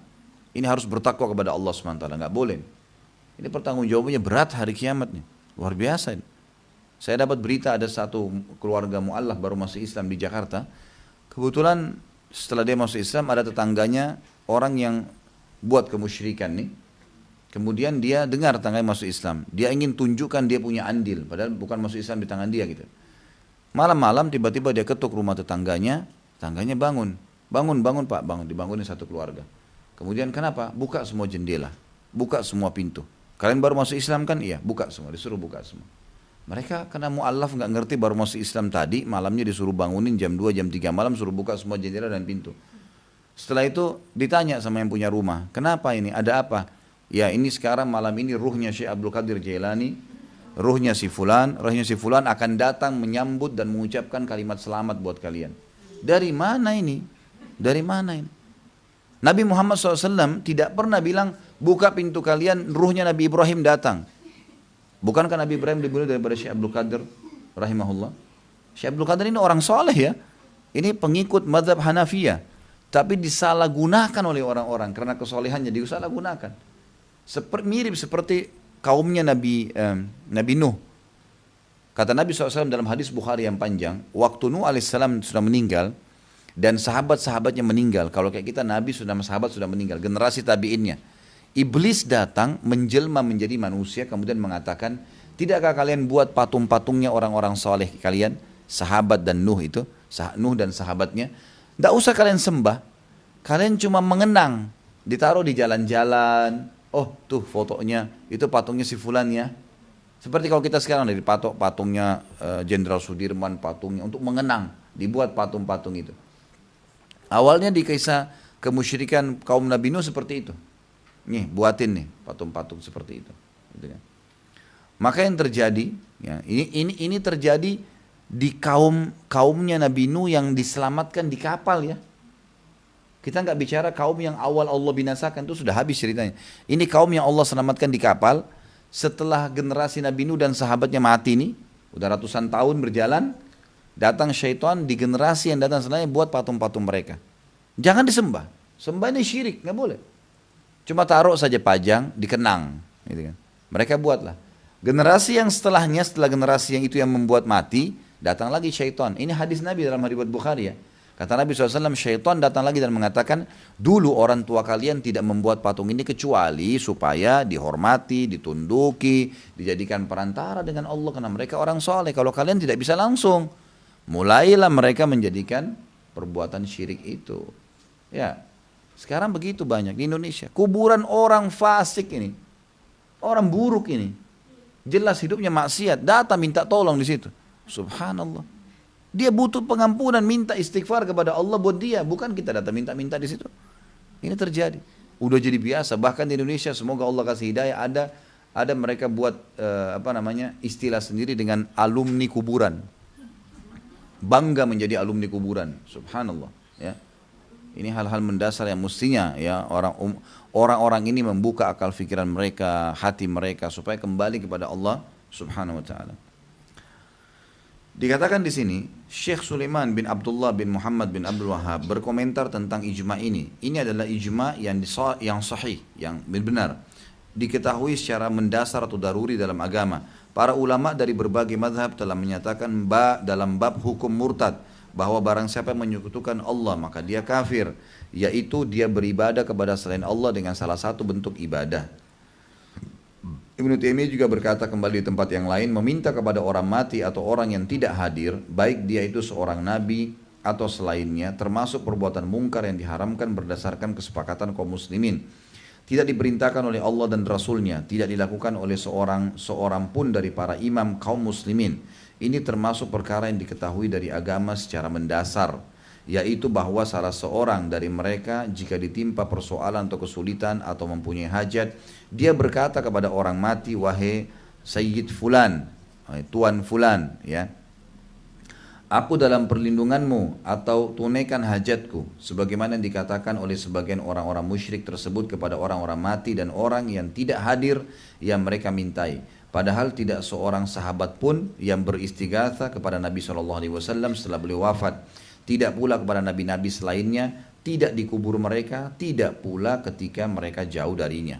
Tidak pernah ada riwayat diceritakan misal dalam peperangan sahabat, Mereka waktu di kancah peperangan seperti Sa'ad bin Waqqas waktu dikirim oleh Umar bin Khattab ke negeri Persia, lalu dalam keadaan sulit lihat pasukan musuh, ya Rasulullah tolong kami. Tidak pernah ada riwayat itu.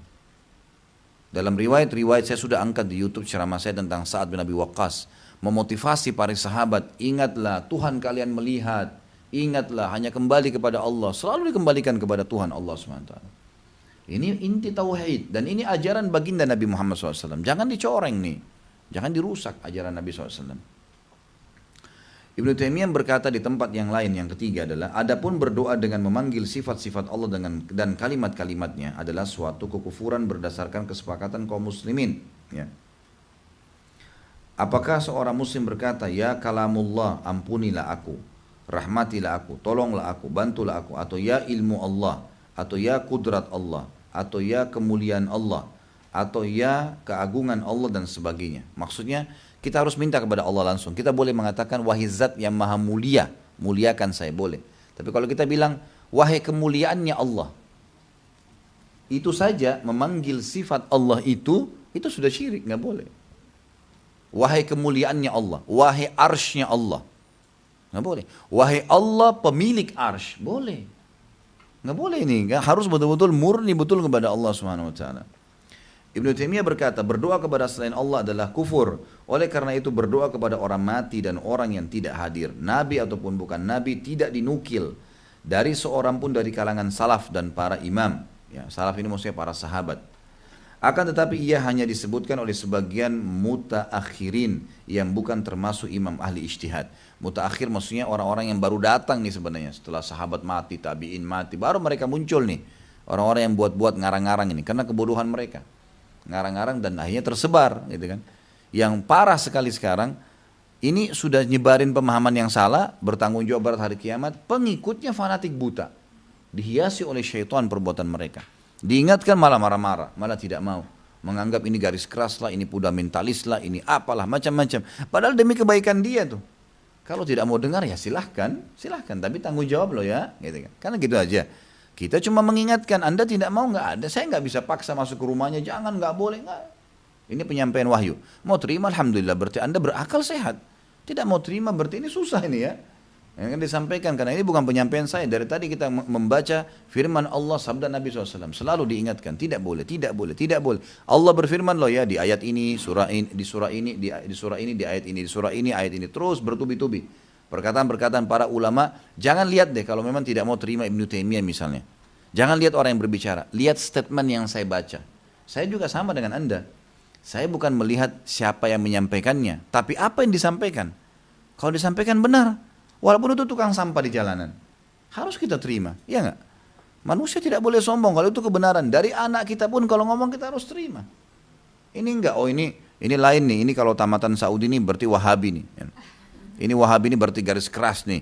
Ini larang-larang orang minta-minta di kuburan. Loh ini hukum Allah saudaraku. Jangan kurung diri Anda di istilah oh, ini Wahabi ini tamatan Saudi nanti begini. Akhirnya dia tidak perbaikin keadaan dia, gitu kan? Ini teman saya nasihatin saya di sebelahnya juga pernah berbuat zina kok, sekarang baru taubat, ngapain dia nasihatin saya? Loh, akhirnya kan dia berlindung di keburukan dia supaya tidak bertaubat karena menilai siapa yang berbicara. Lihat bobot yang disampaikan. Itu baru kita berakal sehat, gitu kan?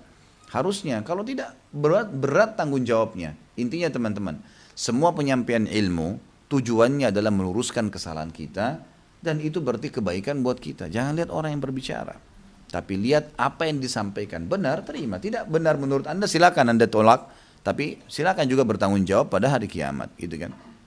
Jadi jangan dianggap ini bahasan kita ada serangan-serangan ya. Ini pemahaman yang salah. Kalau Anda memang merasa berbuat kemudian kena di sini, renungin dalilnya. Anda mau terima alhamdulillah, tidak mau terima enggak ada paksaan. Ya ada paksaan silakan, tapi konsekuensi tanggung jawab sendiri di hadapan Allah Subhanahu Wa Taala. Anda bebas memiliki keyakinan, kami pun bebas memiliki keyakinan, ya enggak? Tapi kita punya dalil, Anda punya dalil silakan, berpeganglah. Jadi jangan dianggap ini ada serang-serangan, ini salah ini. Dianggap kalau kita lagi nyampein sebuah ilmu ini lagi nyerang kita nih. Nah, ini salah, pemahaman yang keliru. Renungi apa yang disampaikan. Orang yang berakal tidak melihat siapa yang berbicara, tapi melihat apa yang sedang disampaikan.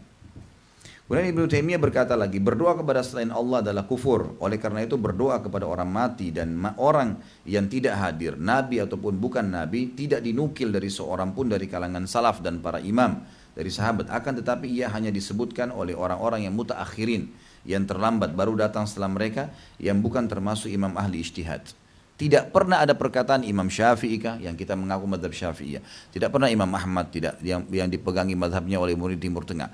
Tidak pernah Imam Malik yang dipegangi oleh banyak muslimin di Afrika. Tidak pernah Imam Hanifah yang umumnya dipegang di Eropa mazhabnya atau di Turki secara khusus. Ini tidak pernah ada yang mengatakan minta-mintalah ke kuburan saya nanti kalau saya mati. Atau misalnya pergilah ke kuburannya Imam Fulan. Tidak ada dalam buku-buku mereka semua itu. Yang ada hukum-hukum Allah. Halal haramnya Allah. Ini salah, ini benar. Ya, bahkan mereka mengingatkan banyaknya hati-hati dari kelompok-kelompok yang salah. Dan beliau sendiri mengatakan dalam statementnya, 4 imam ini mengatakan, kalau ada pendapat saya yang bertolak belakang dengan sunnah Nabi SAW, tinggalkan pendapat saya dan ambil sunnah Nabi. Artinya mereka pun adalah ulama-ulama yang berijtihad. Itu pun mereka ya melarang untuk berbuat kemusyrikan.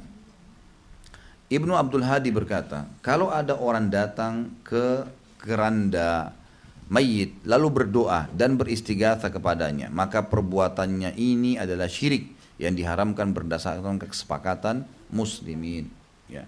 Jadi intinya semua apa yang kita sampaikan murnikan ibadah kepada Allah Subhanahu wa taala, dan Anda dipastikan akan merasakan ketenangan dalam ibadah pada saat memurnikannya. Allahu a'lam. Baik, kita baca pertanyaannya.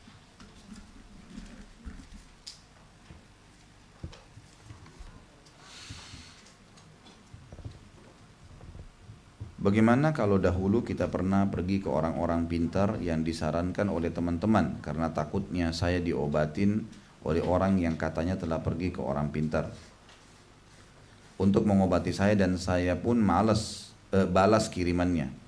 Apakah dosa di masa lalu itu bisa diampuni? Apakah saya harus menghubungi orang pintar yang telah ya, memagari saya waktu itu dan meminta orang pintar itu untuk membatalkan apa yang telah dikirimkan orang pintar itu, atau alias dukun sekarang yang saya fahamin? Tentu saja ini perbuatan syirik, nggak boleh. Meminta tolong kepada dukun-dukun tersebut syirik, nggak boleh. Dan ini dosa besar, nggak boleh sama sekali. Harus ditinggalkan. Taubat kepada Allah Subhanahu Wa Taala, dan apapun yang pernah diberikan oleh si dukun tadi, maka Bapak Ibu harus musnahkan, dibakar. Ya, dibakar semua itu, jangan ada di rumah, apapun sifatnya, semahal apapun harganya, gitu kan. Lalu kemudian ya setelah kita taubat dan kita batalkan semua itu, tidak perlu datang lagi ke dukun itu, tidak usah datang untuk batalin pagar-pagarnya apa segala, nggak usah, nggak perlu. Bakar buhulnya, niat taubat kepada Allah Subhanahu Wa Taala. Kalau ada tanda-tanda kita terganggu, misal terganggunya mimpi buruk, misal seperti orang kalau kena sihir atau pernah ke dukun nih, biasanya mereka pada saat membatalkan sihir itu dengan membakar buhul-buhul, nanti dia mimpi dukunnya datang marah lah sama dia, atau ada syaitan yang ngamuk sama dia, atau dia tertimpa ini. Itu ruqyah saja. Ya. Minta kepada orang-orang yang memang ahlinya untuk meruqyah atau meluqyah sendiri. Ya, ruqyah sendiri, insya Allah ini akan bisa membatalkan apa yang mereka lakukan. Apakah saya telah keluar dari Islam mungkin ya, dan haruskah ulang syahadat? Kalau orang datang ke dukun saja, itu tidak batal Islamnya, tapi tidak diterima sholatnya, tidak diterima sholatnya 40 hari. Tapi kalau ibu ikutin dan bapak ikutin dengan keyakinan memang dukun ini hebat, memang dia mampu, memang dia ini perbuatan syirik, ini harus syahadat lagi. Karena kata Nabi SAW dalam dua buah hadis, siapa yang datang kepada dukun, peramal, penyamun, penyihir, dan yang sejenisnya itu, gitu kan? Kemudian bertanya, belum ada kata percaya di sini, bertanya, konsultasi, minta saran dan seterusnya, maka tidak diterima sholatnya 40 hari. Hadis yang lain, siapa yang datang kepada dukun, peramal, penyamun, penyihir, dan bertanya juga percaya, mengakui kehebatannya dan seterusnya, maka dia telah kufur kepada apa yang diturunkan kepada Muhammad SAW. Ulama mengatakan kalau poin kedua, dia harus syahadat lagi. Apakah cukup hanya dengan saya bertobat saja dan meminta Allah memutuskan apa yang telah dilakukan orang pintar itu tanpa harus mengunjungi? Ini sudah saya jawab tadi ya.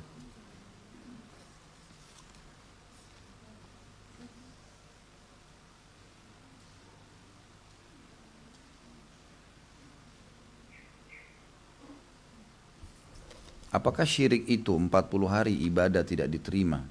Bagaimana agar ibadah kita bisa diterima kalau sudah terlanjur?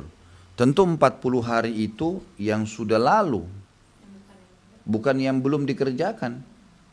Jadi misal seseorang pergi ke dukun, dia bertanya, dihapuslah mulai hari itu dia datang ke dukun 40 hari ke belakang. Bukan yang belum dia kerjakan. Nggak ada hubungannya dengan yang belum dia kerjakan, gitu kan?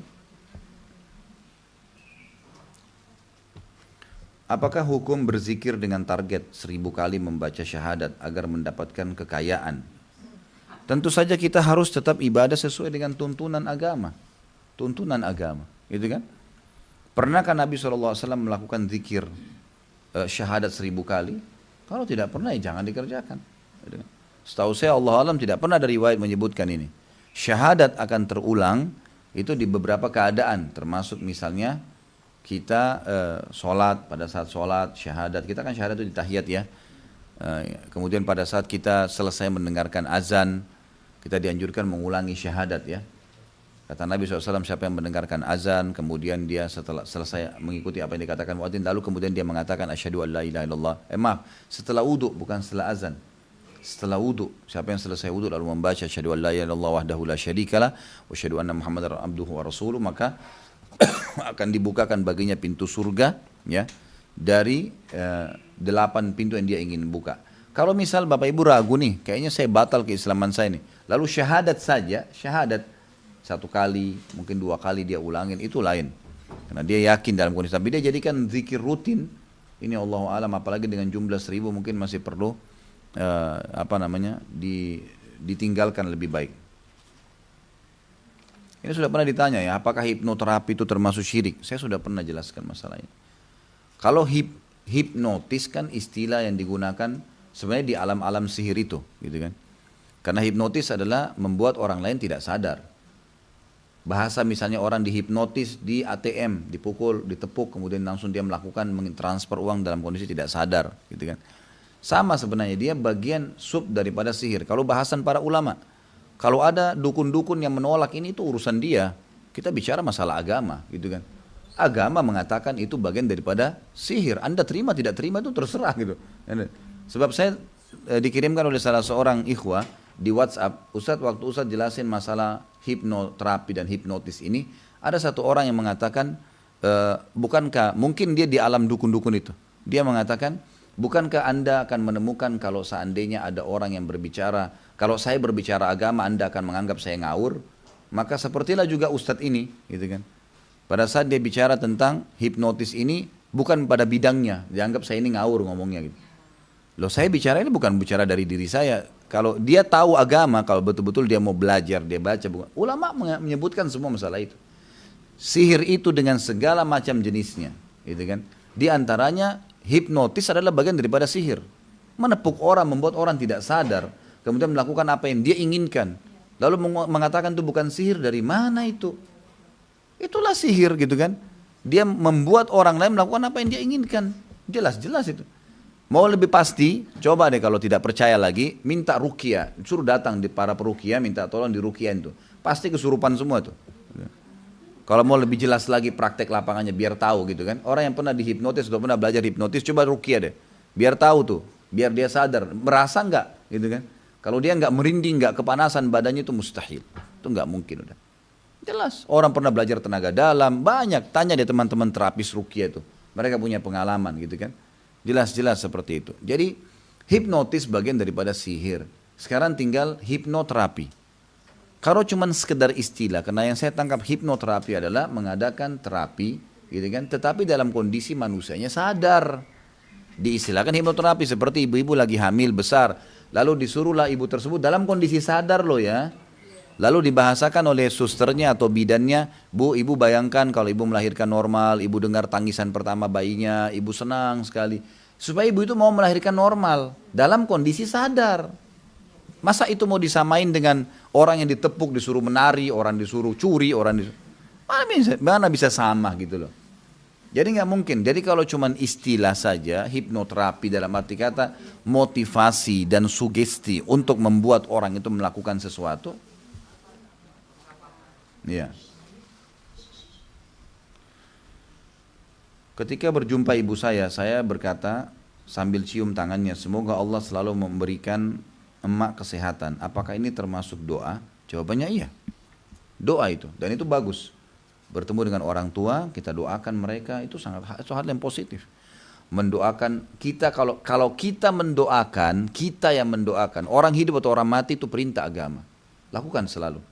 Keluarga kita masih hidup, kita doain kalau dia lagi sakit, kita doain supaya dia, anak-anak kita jadi pintar, pasangan kita dijaga, hal yang positif. Usaha kita sukses. Kalau kita yang masih hidup ya. Yang kita sedang bahas tadi, kita datang ke orang mati, minta kepada benda mati ini, patung-patung ini segala, ini yang tidak boleh. Kita juga boleh mendoakan orang sudah mati, malah dianjurkan perbanyak doa tuh. Untuk orang mati itu jangan didatangi kuburannya untuk minta, doain dia, silakan. Ziarah kubur, perbanyak doa, nah itu yang diperintahin. Orang soleh siapapun, datang, kita datang kuburan Nabi SAW, bacain salawat. Apa tuh salawat? Tambahin rahmat ya Allah buat Nabi Muhammad SAW. Itu boleh. Datang kuburan Baqi, berikan salam. Datang ke kuburan-kuburan kaum muslimin, kita doain. 1 jam silakan berdoa, nggak masalah. Doa sunnah, gitu kan? Doain mereka. Kita minta pada mereka ini yang tidak boleh nih, atau menjadikan mereka sebagai perantara. Jika ada seseorang yang sudah jelas ingin melakukan sesuatu yang buruk terhadap kita, apakah kita salah atau dosa syirik jika kita berjaga untuk tidak menyentuh benda-benda yang diberikannya setelah itu? Maksudnya main dukun. Tentu saja itu tidak syirik, itu malah positif. Kalau kita tahu seseorang ini sering main ke dukun dan dia bisa melakukan, ya, bisa menyihir kita, lalu kita menolak makanan yang dia kasih, itu boleh, nggak ada masalah. Kalau jelas-jelas orang ini jahat memang, ya jangan, boleh, jangan.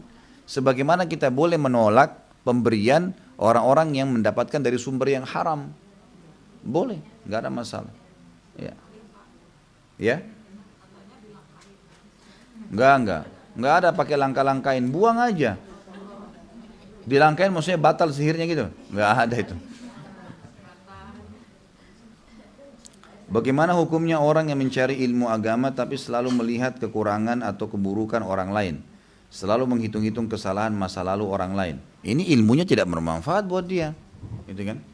Kalau dia betul-betul belajar ilmu agama karena mau ilmu, dia tidak akan melihat kesalahan orang lain, tidak akan mencari-cari. Maksud saya, kalau ada kesalahan di depan mata kita, orang buat salah, seorang muslim buat salah, apa yang kita lakukan? Nasihatin, luruskan, ingatkan, kan gitu. Bisa dengan tangan, alhamdulillah, kekuasaan, maksudnya kekuasaan. Kalau nggak bisa dengan lisan, kalau nggak bisa dengan hati. Kalau orang buat salah gitu kan, itu boleh. Tetapi kalau dia nuntut ilmu, dia hanya tahu koreksi orang. Sampai begini contohnya, nggak ada dalam Islam diperintahkan kita ketemu di pengajian gini lalu tanya, kamu tadi sholat subuh nggak? Nggak ada dalam Islam itu. Nggak ada tugas kita mau nanya, ngapain kita jadi sapamnya orang itu? Nggak usah, tugas dia. Kalau di depan mata kita jelas dia tidak buat kepatuhan, kita jalan sama-sama, dia tidak sholat, nah itu wajib kita ingatkan. Tapi kalau orang kita tidak tahu nih, tadi kamu waktu dari rumah ke sini sedekah enggak? Untuk apa kita tanya? Apa manfaatnya buat kita? Ya kan? Tidak ada manfaat buat kita dan akan mengganggu ibadahnya si fulan itu. Tiba-tiba jadi syirik, tiba-tiba jadi dari riak dia, gitu kan? Dan riak bagian daripada syirik kecil, nggak boleh. Jadi nggak usah campurin yang bukan urusan kita, gitu kan? Ini penting untuk diketahui sehingga tidak ada hal-hal yang perlu mencampuri orang lain. Sebagian umat Islam suka pergi ziarah ke makam para wali atau orang-orang pintar yang dekat dengan Allah. Tujuannya doa minta kepada para wali itu, yang katanya wali-wali itu orang yang dekat dengan Allah. Salahnya di mana kalau Nabi SAW tidak ajarkan meminta pada yang telah wafat? Ajaran ini terus berkembang, ya. Bagaimana dakwah kepada mereka yang masih seperti itu?